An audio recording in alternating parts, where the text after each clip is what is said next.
여당의 대선 주자들이 연일 현금성 복지를 공약으로 내세우고 있습니다. 청년에게 1억 원을 주겠다고 밝힌 정세균은 이번엔 전 국민에 1인당 2천만 원을 주겠다고 했고, 이낙연은 남성들이 군대에서 제대할 때 3천만 원을 줬으면 한다고 말했습니다.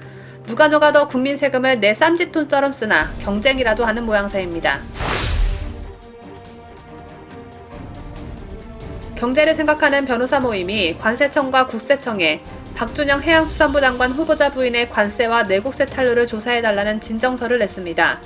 경배는 당국의 신속한 조사와 함께 박준영 후보자의 자진 사퇴를 촉구했습니다.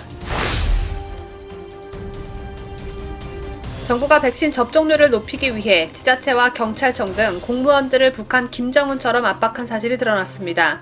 아스트라제네카 백신 부작용 사례가 속출하면서 국민들이 백신 접종을 기피하자 지들에게 가장 만만한 공무원들을 접종률을 높이는 수단으로 이용한 것으로 보여집니다. 더불어민주당 민병덕 의원의 부인이 공직선거법을 위반해 법원으로부터 징역 6개월에 집행유예 1년을 선고받았습니다. 남편을 출세시키기 위해 범죄를 저지른 부인의 노력이 눈물겹다는 평가가 나옵니다. 국민 1,600여 명이 조국 전 법무부 장관 때문에 정신적 피해를 봤다며 집단 소송을 제기했습니다. 소송 대리를 맡은 김수현 변호사는 소송 청구인을 계속 모집하겠다고 밝혀 소송에 참여하는 국민들은 더 늘어날 전망입니다. 공수처가 기소권을 행사할 수 없는 조희연 서울시 교육감 사건을 1호 사건으로 선정한 것을 두고 부적절하다는 지적이 제기되고 있습니다. 결국 검찰이 재수사를 해야 한다는 의견이 지배적인데 이와 함께 정치적 논란을 피하기 위해 공수처가 쉬운 길을 택한 것이란 비판도 나옵니다.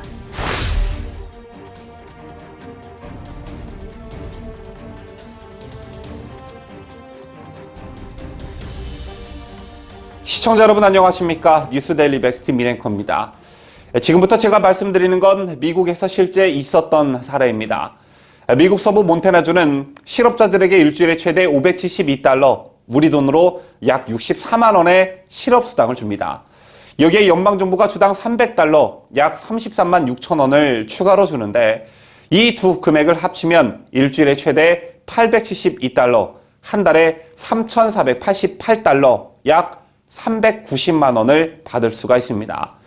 주 5일 하루 8시간 시급으로 계산하면 $21.8, 약 24,400원인데요. 이는 미국 전체 시간당 평균 최저임금 $7.5의 3배 수준이고 작년 미국 패스트푸드 종사자 시급 중앙값 $11.47의 2배입니다. 이 말은 열심히 패스트푸드점에서 땀 흘려 일하는 사람들보다 실업자가 최소 2배 이상의 돈을 더 벌어가고 있다는 얘기가 됩니다. 상황이 이렇다 보니 즉 일을 안 해도 많은 돈을 받고 있으니 실업자들이 굳이 직장을 구할 필요가 없게 만든다는 점입니다. 원래 실업수당이란 생계불안을 극복하고 생활의 안정을 돕고 재취업의 기회를 국가가 지원하기 위해 마련된 제도입니다. 그런데 이 취지가 완전히 무색해진 것이죠. 때문에 최근 몬태나주는 대책 마련에 나섰다고 합니다. 다음 달 27일부터 연방정부가 주는 $300를 주지 않기로 했는데요. 대신 실업수당을 받는 사람이 4주 안에 새 직장을 구하면 한 번에 $1,200를 주기로 했습니다. 제2의 다른 주들도 동참하는 분위기인데요. 사우스 캐롤라이나는 다음 달까지만 연방정부 실업수당을 주기로 했고 조지아주는 구직활동보고 제도를 시행할 예정이라고 합니다. 수당을 받으려면 일자리를 얻으려고 노력했다는 사실을 증명하라는 것이죠. 실제 이러한 실업수당의 부작용은 통계로 나타나고 있습니다. 4월 고용지표에서 신규 취업자 수는 26만 6천 명에 그쳤는데 이는 당초 예상의 4분의 1 수준이었고 전달 77만 명보다 크게 줄은 수치였습니다. 그런데도 바이든 행정부와 민주당은 수당 지급을 계속해야 한다는 입장을 보이고 있습니다. 자, 이런 관점에서 우리나라의 상황을 좀 보도록 하겠습니다. 한국은 현재 대선을 1년도 채 남겨두지 않은 상황입니다. 여당의 대선 주자들이 너나 할 것 없이 현금성 복지를 공약으로 내세우고 있는데요. 우선 여권 내 대선 주자 선호도 조사 1위를 달리고 있는 이재명 경기지사는 얼마 전 세계 여행비 1,000만 원을 제안했습니다. 이재명의 말인즉슨 대학에 진학하지 않는 청년들에게도 대학 지원에 상응하는 뭔가를 지원을 해주면 그들의 역량도 발굴하고 좋은 인생 경험도 가질 수 있지 않을까 생각한다. 대학 안 간 대신에 세계 여행비를 1,000만 원씩 지원해주면 훨씬 낫지 않을까 생각하는데 어떻게 생각하세요? 라고 물었습니다. 세계 해외여행을 자비로 가기 부담스러운 젊은 층들이 들으면 혹할 얘기이죠. 선호도 2위인 이낙연 전 민주당 대표는 징집된 남성들은 제대할 때 사회 출발 자금 같은 것을 한 3천만 원 정도 장만해서 드렸으면 좋겠다고 말했습니다. 의무 복무를 한 남성들에게 군 가산점 대신 현금으로 인센티브를 주자는 제안이었는데 이 또한 군대를 갈 예정인 젊은 층들이 혹할 내용이었습니다. 이러한 여권 대선 주자들의 포퓰리즘 선동은 지지율이 낮을수록 금액이 늘어나는 현상을 보였는데 선호도 3위에 머무르고 있는 정세균 전 총리는 국민이 금전적인 어려움 없이 적성에 맞는 직업 능력을 평생에 걸쳐 원활히 개발할 수 있도록 1인당 평생 2천만 원, 연간 최대 5천만 원을 지급하겠다고 약속했습니다. 뿐만 아니라 돌봄 사회로의 전환의 일환으로 청년 세대의 20년 적립형으로 1억 원을 지원하는 정책도 내놨는데요. 딱 봐도 건전한 정책 경쟁이 아닌 누가 돈을 더 많이 주나 마치 시합이라도 하는 것처럼 보이죠. 민주당에게 국가 부채 따윈 안중에도 없는 것 같습니다. 국가 채무 1,000조 원 시대, 대한민국 젊은이들이 앞으로 살아가야 할 나라의 현주소라는 점을 명심했으면 좋겠다는 생각을 가져봅니다. 문재인이 촛불 취임 4주년 연설을 통해 각종 부정부패 의혹으로 논란이 일고 있는 장관 후보자들에 대해 아낌없는 칭찬을 퍼부었죠. 그래서 임명을 강행하겠구나 했는데 아니나 다를까 문재인이 어제 세 개 부처 후보자들의 인사청문 보고서를 오는 14일까지 다시 송부해달라고 국회에 요청했습니다. 여당인 민주당에서도 한두 명은 안 되겠다라는 소리가 나오고 있는 마당인데 문재인은 귓구멍이 막혀서 이런 소리를 못 듣고 있는 걸까요? 아니면 누가 뭐래도 내 선택은 옳다식의 옹고집이 더 악화한 것일까요? 국민의힘은 남은 1년도 눈과 귀를 막고 가겠다는 마이웨이 선언이라고 비판했습니다. 윤희석 국민의힘 대변인은 11일 브리핑을 통해 여당 의원들조차 지명 철회를 요구하는데도 기어코 임명을 강행하겠다는 이유가 무엇인가라며 다운 계약, 위장 전입, 논문 표절, 도자기 밀수, 관테크 등 갖가지 비위들로 국민들을 기만했다. 이에 야당은 문 정권 스스로가 내걸었던 7대 인사배제 원칙조차 철저히 무시했기에 지명을 철회하는 것이라고 강조했습니다. 강민구 국민의힘 원내대변인도 구두 논평을 통해 국민 10명 중 6명이 장관 후보자 임명 철회에 공감한다는 여론조사도 나왔는데 임명을 강행하겠다는 것은 국민에 대한 도전이라며 임명 철회를 요구했습니다. 당초 임혜숙, 박준영, 노영욱 후보자 인사청문 보고서 송부 시한은 지난 10일이었습니다. 인사청문회법에 따르면 국회는 임명동의안 등이 제출된 날로부터 20일 내에 심사 등을 끝내고 인사청문 보고서를 송부해야 합니다. 새 후보자의 임명동의안은 4월 21일 국회에 제출됐는데 국민의힘은 새 후보자 모두 부적격 판단을 내린 상황이었습니다. 국회가 오는 14일까지 청와대의 인사청문 보고서를 송부하지 않으면 문재인은 14일 이후 임명을 강행할 수 있는 만큼 파렴치함의 최고봉인 자들이 문재인 정권을 더욱 파렴치하게 장식해줄 전망입니다. 이런 가운데 경제를 생각하는 변호사 모임이 박준영 해양수산부 장관 후보자 부인의 관세, 내국세 탈루 의혹을 조사해달라는 진정서를 관세청과 국세청에 각각 접수했습니다. 경매는 당국의 신속한 조사와 함께 박준영 후보자의 자진 사퇴를 촉구했습니다. 강변은 11일 진정서 제출 사실을 알리면서 박 후보자 부인이 부가가치세와 종합소득세를 위법하게 회피했을 가능성이 매우 높아짐에 따라 박 후보자가 해양수산부 장관 직무를 수행하기에 적절하지 않다는 사실이 명백히 밝혀졌다고 했습니다. 앞서 지난 4일 국회에서 열린 해수부 장관 인사청문회에서는 박준영 후보자 부인이 남편의 외교관 신분을 남용해 자가 사용 소비 목적이 아닌 보이는 물품을 외교관 이삿짐 형태로 수입했다는 의혹이 제기됐죠.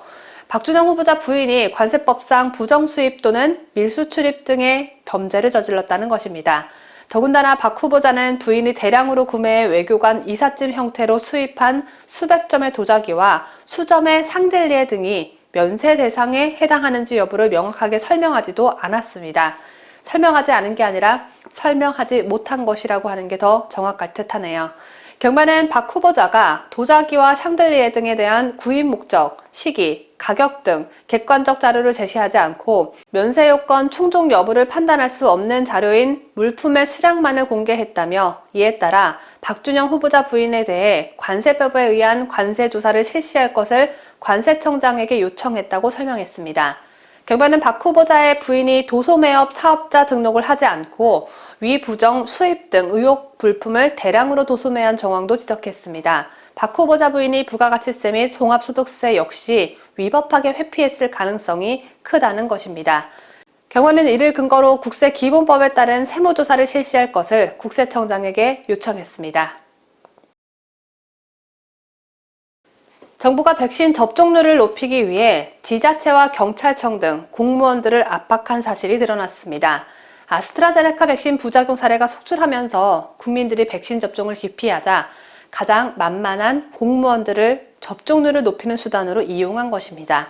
특히 경찰은 코로나 백신 접종 참여를 독려하라는 보건당국 압박에 일선 경찰들을 상대로 사실상 반강제적인 백신 접종 속도전을 벌인 것으로 확인됐습니다.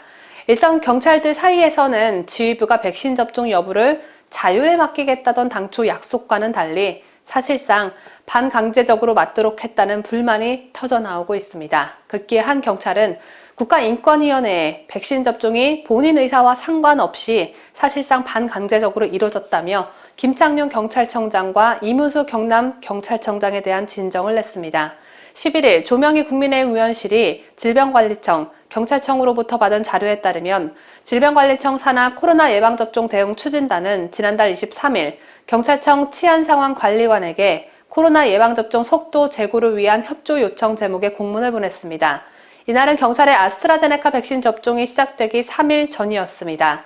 당시 코로나 예방접종 대응 추진단이 경찰청뿐 아니라 각 지자체 등에 보낸 공문의 요지는 코로나 백신 접종률을 높여야 한다는 것이었습니다. 공문에는 총 1차 접종자가 목표 300만 명 대비 67.9%라며 일부 접종 대상의 접종 및 사전 예약 실적이 저조한 것으로 확인된 바 접종 대상국 소관부처 책임 하에 접종 안내 및 접종 참여 독려라고 적혀 있었습니다. 이 공문을 접수한 경찰청 치안상황관리관은 이날 각 국관, 시도경찰청 및 부속기관에 코로나19 예방접종 속도 제고를 위한 협조 요청을 보냈습니다. 이후 경찰청은 코로나 백신 접종 관련 접종률 제고 방안에 따라 일선 경찰서에 지침을 내렸습니다. 이 공문에는 그간 자율적 희망에 따라 접종을 실시할 수 있도록 독려, 안내하여 왔으나 예약기간 내 접종 관련 부정적 보도 등이 이어지며 접종 예약률이 당초 예상보다 저조한 것으로 분석이라며 국민 안전을 책임지는 경찰관 등 접종률은 경찰 활동에 대한 국민적 신뢰와 직결되는 점을 감안해 특단의 대책 마련이 필요하다고 북한 공산당같이 압박했습니다.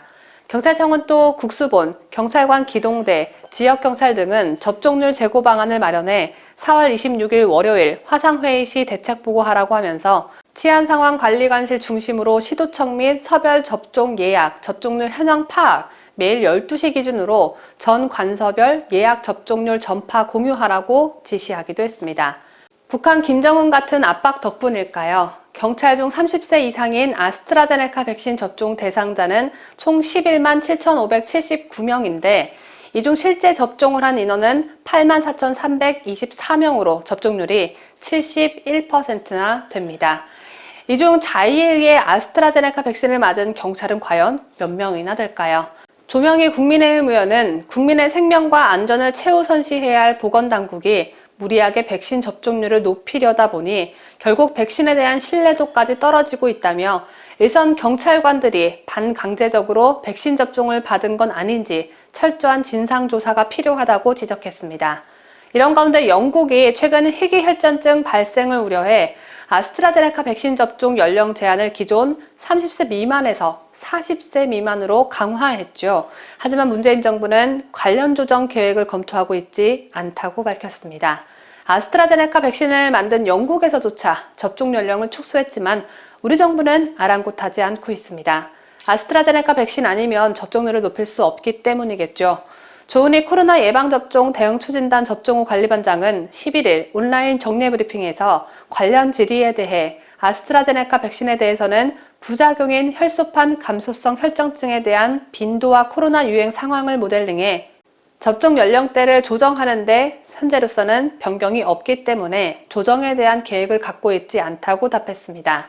조 반장은 이어 이상 반응의 증가와 코로나 유행 상황이 만약 변동이 크다면 이 부분은 빠른 시간 내에 영국처럼 모델링을 해서 연령대를 구분해 정리하도록 하겠다고 말했습니다.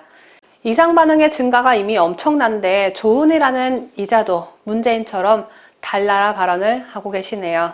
조은희 반장은 또 우리는 혈소판 감소성 혈전증 사례가 아직 없지만 1명 정도 가정을 하고 영국 모델을 기반으로 정리해서 30세 미만으로 일단 결정했다며 세부적인 것을 더 고민해 봐야겠지만 현재 국내에서 접종 후 혈소판 감소성 혈전증 사례는 발생하지 않았고 신규 확진자 수가 600명 정도로 유지되고 있기 때문에 지금으로서는 접종 기준 변경 사항은 없다고 부연했습니다. 혈소판 감소성 혈전증 사례가 아직 없지만 1명 정도 가정을 했다. 이게 대체 무슨 말인지 모르겠습니다. 앞서 국내 혈전증 신고 사례는 지난달까지 총 5건이었습니다. 하지만 당국은 그 신고 사례 모두 유럽에서 아스트라제네카 백신과의 연관성이 인정된 혈소판 감소증 동반 희귀 혈전증이 아니라 그냥 일반 혈전증으로 판단 내렸습니다. 똑같은 백신을 맞았는데 누구는 일반 혈전증, 누구는 희귀 혈전증 이렇게 구분지어서 인과관계를 따지는 것부터가 참 몹쓸 짓이란 생각이 듭니다. 어쨌든 앞으로 얼마나 더 많은 피해 사례가 나와야 정부가 접종 기준을 변경할지 귀추가 주목됩니다.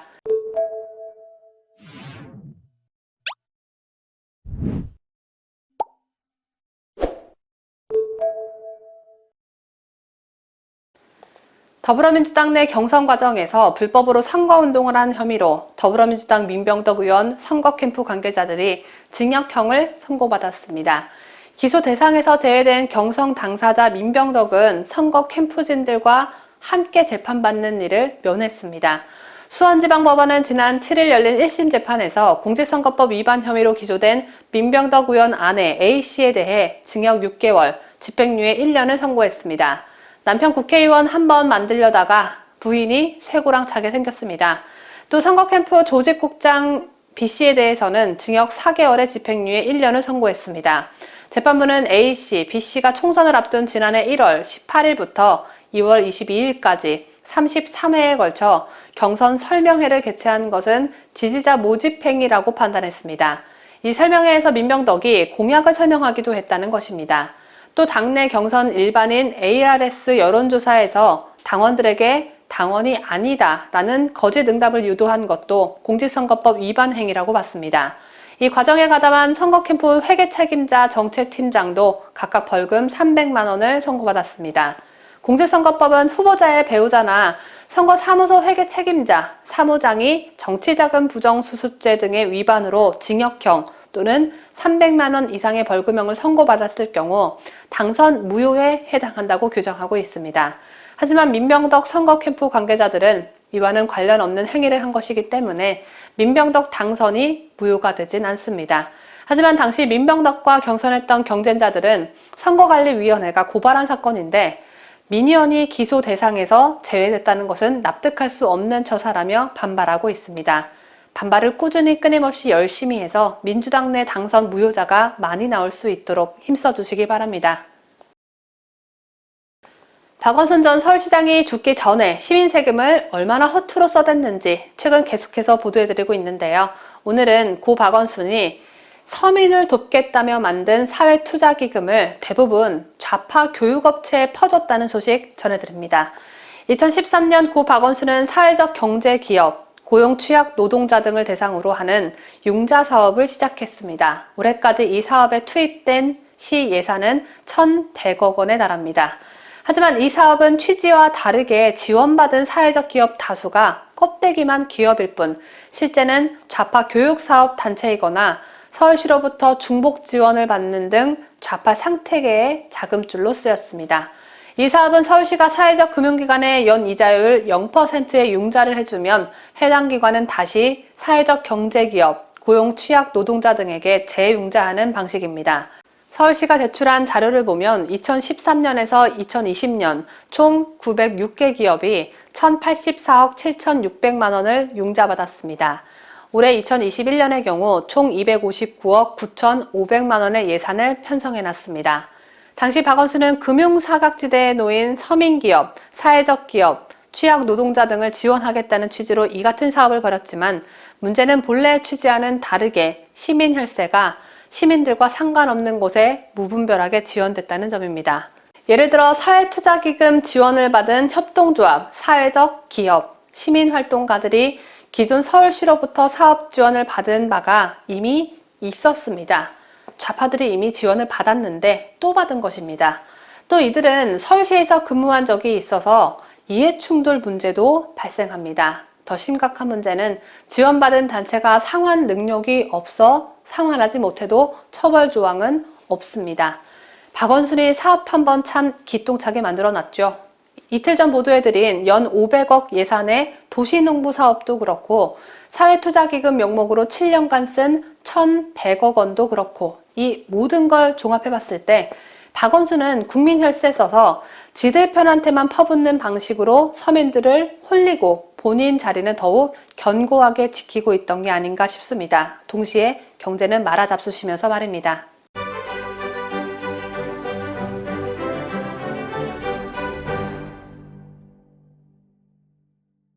문재인 정권은 소득주도 성장 정책을 표방하며 최저임금 1만 원 공약을 내걸고 출범 초기 과욕을 부렸습니다.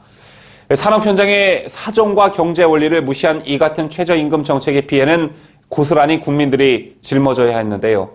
갑자기 늘어난 인건비 부담으로 중소기업과 자영업자들이 벼랑 끝에 몰렸고 그중 상당수가 사업 규모를 줄이거나 문을 닫을 수밖에 없었습니다.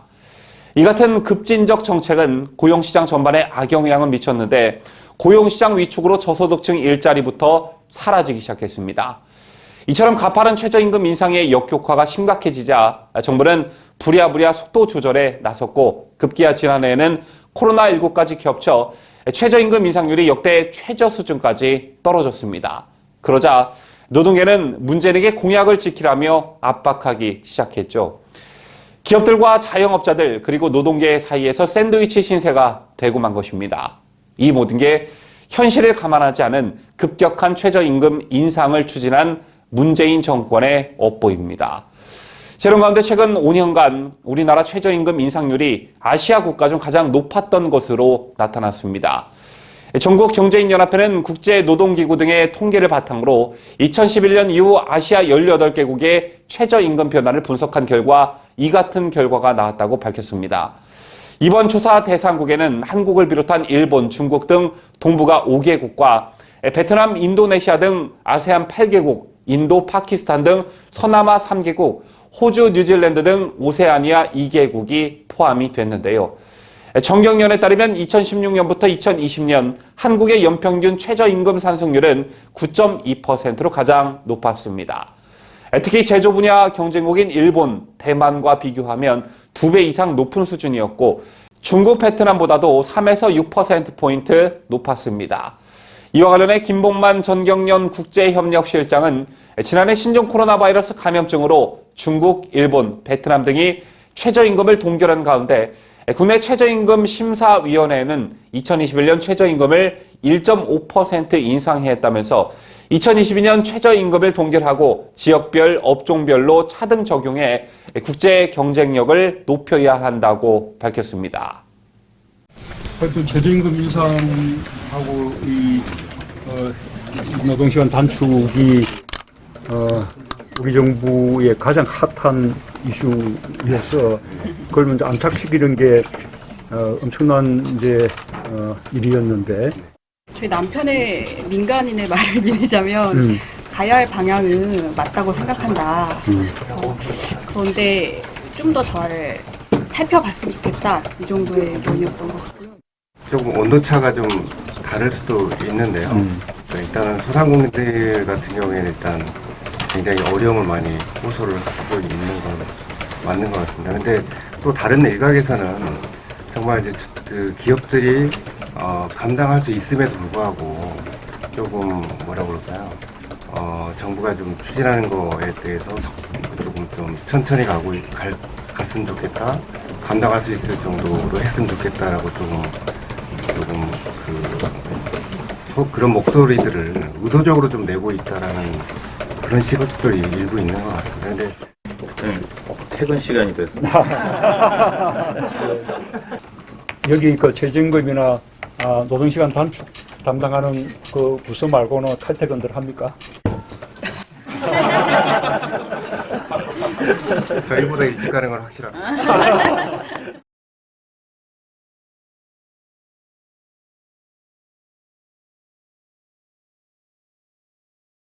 지난 탄핵전국 노무현의 사위인 곽상원 변호사는 시민들이 국정농단 사건으로 정신적 피해를 입었다며 박근혜 대통령을 상대로 손해배상 청구 소송을 냈었습니다.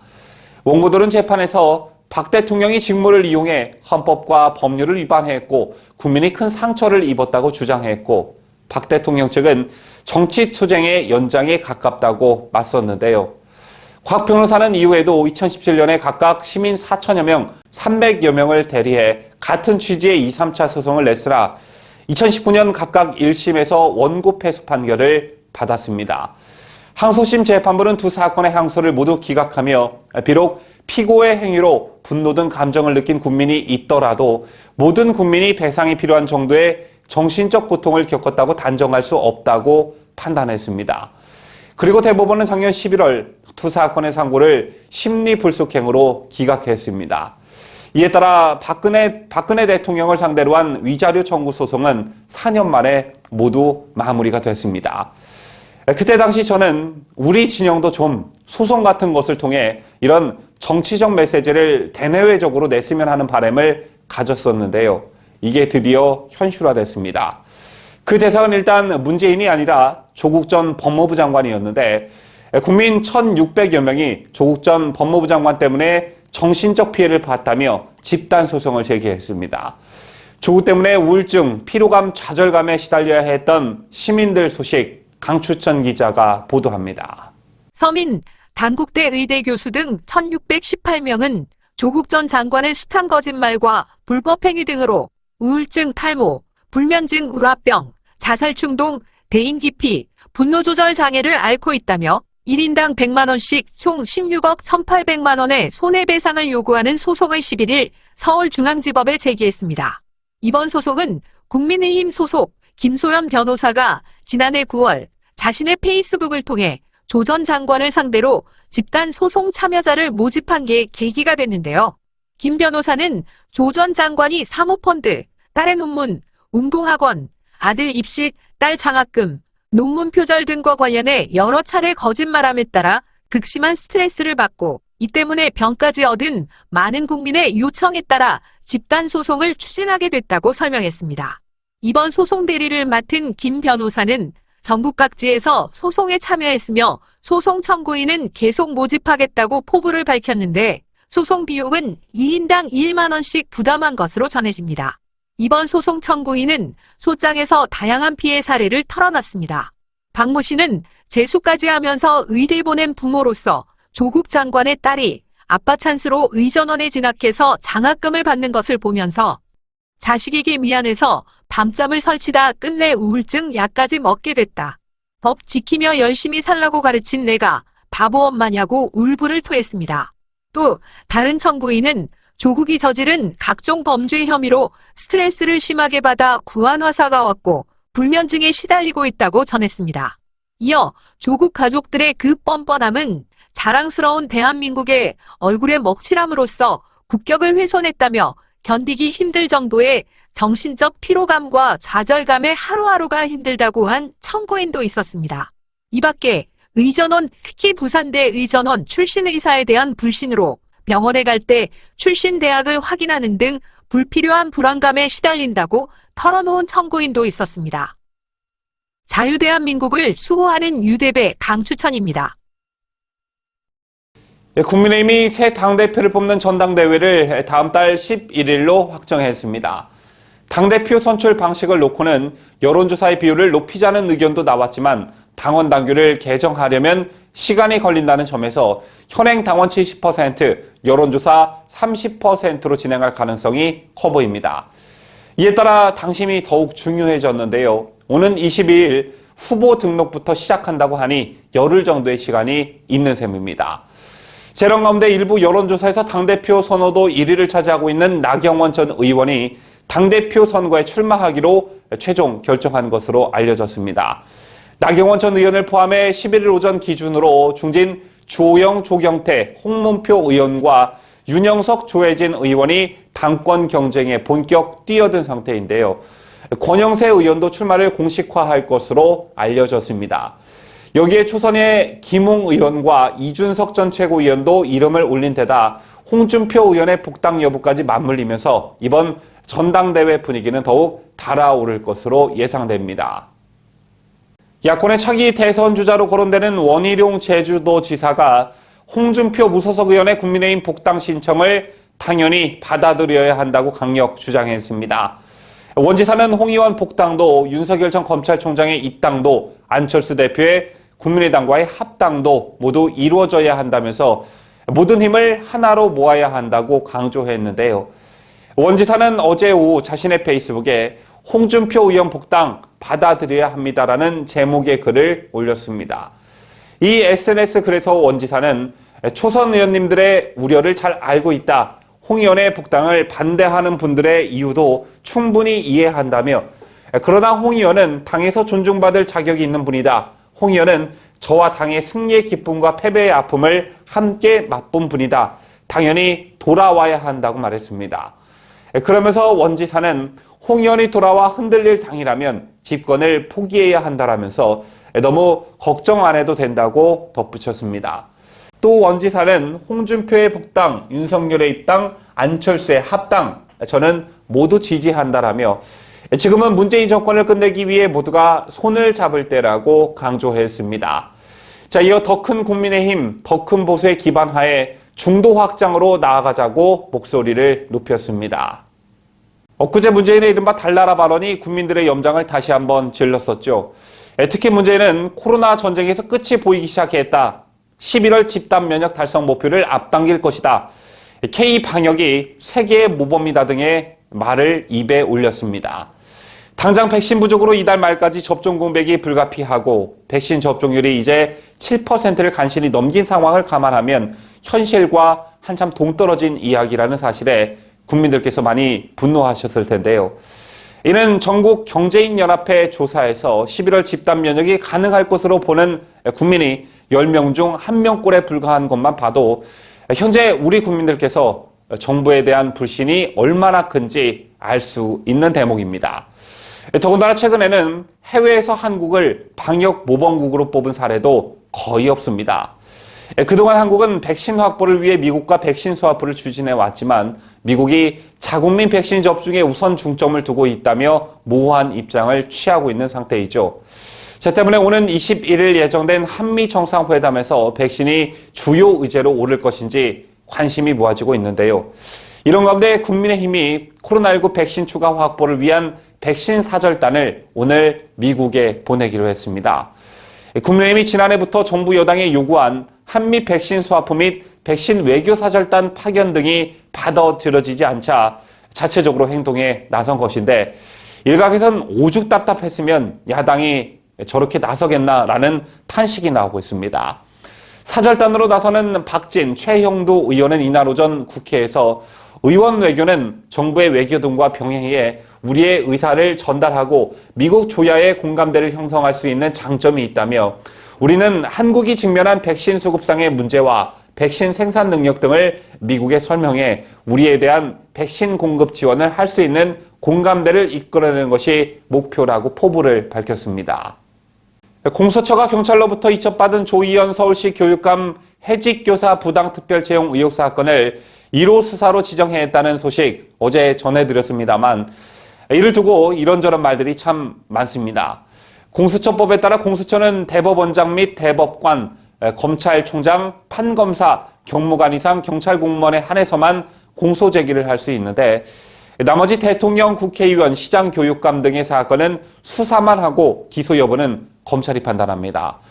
지난 4일 공포한 공수처 사건 사무 규칙도 공소권이 없는 고위공직자 사건의 경우 기소 또는 불기소 의견을 달아 검찰에 송부하라고 명시하고 있는데요. 그렇다면 세간의 관심을 받고 있는 공수처 1호 수사 대상을 왜 기소권을 행사할 수 없는 사건으로 선정했느냐라는 의구심이 생기기 마련이죠.